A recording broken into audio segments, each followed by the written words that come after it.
हम जैसा बोते हैं वैसा ही पाते हैं। एक आदमी बर्फ बनाने वाली किसी कंपनी में काम करता था। वह हर रोज कंपनी बंद होने से ठीक पहले कंपनी के कुछ हिस्सों के चक्कर लगाया करता था। एक दिन वो आदमी कंपनी बंद होने से ठीक पहले अकेले ही कंपनी के फ्रिज करने वाले कमरे में गया, जहां गलती से उस कमरे का दरवाजा बंद हो गया। फ्रिज वाले कमरे का दरवाजा बंद हो जाने की वजह से अब वो आदमी वहीं फंस गया। हालांकि छुट्टी का वक्त हो चुका था, इसलिए सभी लोग अपने अपने घर जाने लगे थे। किसी ने भी इस पर ज्यादा ध्यान नहीं दिया कि वो आदमी फ्रिज वाले कमरे में फंस गया है। कमरे में अकेले फंस जाने की वजह से वो आदमी घबरा गया। लेकिन थोड़ी देर बाद वो ये समझ गया कि अब तो 3-4 घंटे के बाद वो बर्फ बन जाएगा।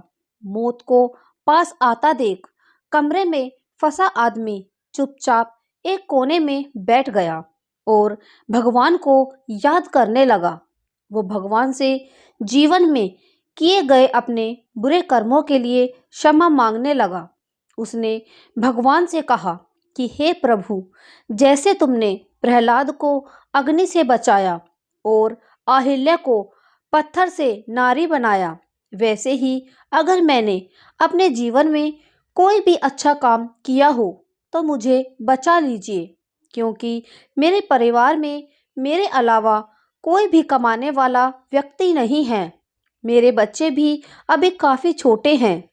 वो आदमी मन ही मन भगवान को याद कर ही रहा था कि तभी उसे लगा कि कोई फ्रिज वाले उस कमरे की ओर आ रहा है।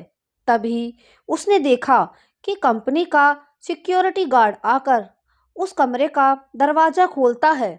हालांकि तब तक उस आदमी की हालत थोड़ी खराब हो चुकी है। वो ठंड से ठिठुर रहा होता है।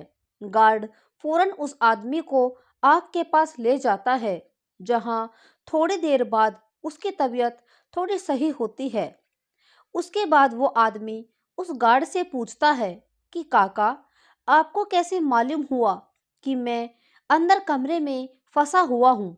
गार्ड बोलता है, साहिब, मैं यहाँ कई सालों से काम कर रहा हूँ। हर रोज कई मजदूर और अफसर गेट से हर रोज गुजरते हैं, लेकिन सभी लोग यहाँ से ऐसे गुजरते हैं जैसे यहाँ कोई खड़ा ही ना हो। लेकिन आप उन लोगों में से हो जो हर रोज आते जाते मेरा हालचाल पूछते हो। रोज जाते वक्त मुझे राम राम काका कहते हो। आज सुबह आते वक्त आपने मुझसे हालचाल तो पूछा था, लेकिन शाम में आप मुझे नहीं दिखे, तो मुझे महसूस हुआ कि आप जरूर किसी मुसीबत में हो। फिर क्या था, उस आदमी ने सोचा कि केवल हंसकर आते जाते हालचाल पूछने और राम राम कहने की वजह से आज मेरी जान बच गई।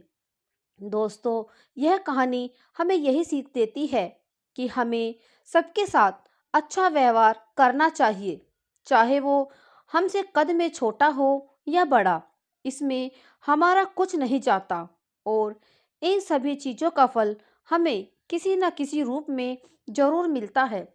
तो दोस्तों, ये कहानी आपको कैसी लगी कमेंट में ज़रूर बताएं।